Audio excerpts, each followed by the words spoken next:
The intent of this video is to review the U.S. proposal to burn down Germany's Black Forest. This declassified March 15, 1944 memo from the Joint Chiefs of Staff to the Target Intelligence Planners titled, Firing of the Black Forest, outlines a proposal to set ablaze Germany's Black Forest. Great Britain considered setting fire to Germany's Black Forest. This map shows the state of the Reich-occupied territories as of March 15, 1944, from a 1945 document titled Atlas of the World Battlefronts in Semi-Monthly Phases. Germany is shaded in this view. The Black Forest is located in southern Germany as shaded and occupies around 1,800 square miles, which is about half the size of the country of Puerto Rico. These are modern-day images of the forest. The forest houses German military, factories, and industries supporting the war effort.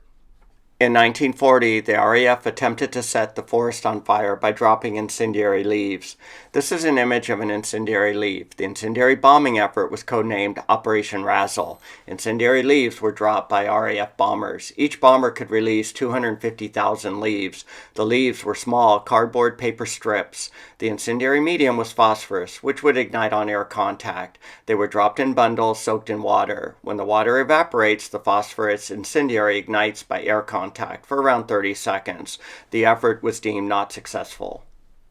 Incendiary mediums have improved since 1940, and the Black Forest are lands with German status and house military installations. Is it time to try to burn down the forest again? The forest covers some 1,800 square miles. It is a national source of forest wealth. It is proposed to attempt to burn down the forest when bombers are available. More effective incendiaries would be used. It is likely bombers would be adopting the M47 incendiary bomb. These are the same bombs carried by the B-29 Pathfinders during the firebombing of Japanese urban areas. They were found to be excellent in starting appliance fires. Characteristics of the M47 are shown on this table from a 1945 National Defense Research Council document titled Weapons Data, Fire, Impact, Explosion. The bomb's full-up weight equates to 72 pounds, and the bomb's incendiary fill equates to 40 pounds of napalm. Each bomb liberates 669,000 BTUs of heat. This includes the 1.3 pounds of white phosphorus contained within the bomb's igniter. For reference, a standard 20-pound barbecue tank contains 430,000 BTUs of heat. Each M47 liberates 55% more heat than a standard propane tank. Isn't that factoid just beautiful? Additional significant characteristics of the M47 are shown on this image from a 1946 National Defense Research Committee document titled Fire Warfare Incendiaries and Flamethrowers. The bomb's napalm will be expelled 75 feet from the detonation site. 50 globs of napalm gel will still be burning 10 minutes after bomb detonation. The study would need to consider all operational variables so bombing would be effective. Even partial destruction of the forest would be considered an excellent byproduct in itself. B-17s can carry 42 M47s and B-24s can carry 52 M47s. With an intervalometer setting of 140 feet, each B-17 would be capable of creating a slightly overlapping fire line around 1.1 miles long and 150 feet in width. The Analysis Intelligence Team assessed the Joint Chiefs' proposal and responded 8 days later on March 23rd. The forest is of minor importance and not a priority. The war-producing industries within the forest are not priority targets. No concrete evidence exists of military installations within the forest.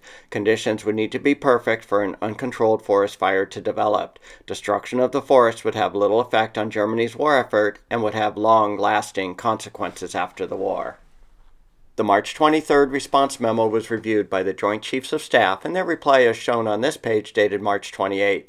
Given the target's low war potential priority, burning down the forest would be a morale-type target unless maximum destruction is achieved.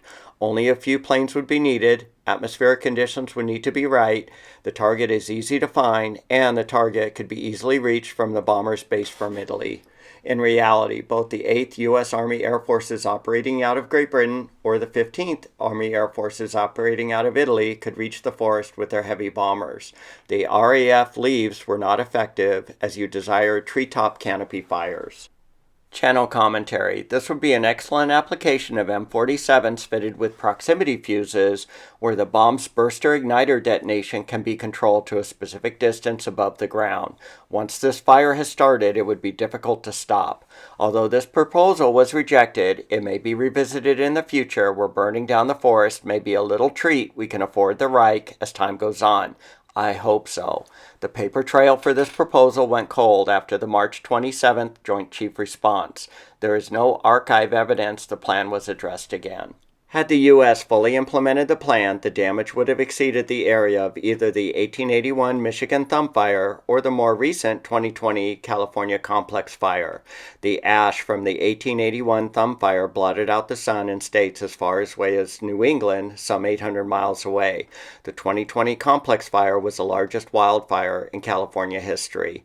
Do you think implementation of the plan is within the guidelines of war? Let me know what you think. If you found this incendiary proposal review of interest, please consider commenting, liking, and/or subscribing to the channel World War II U.S. Bombers.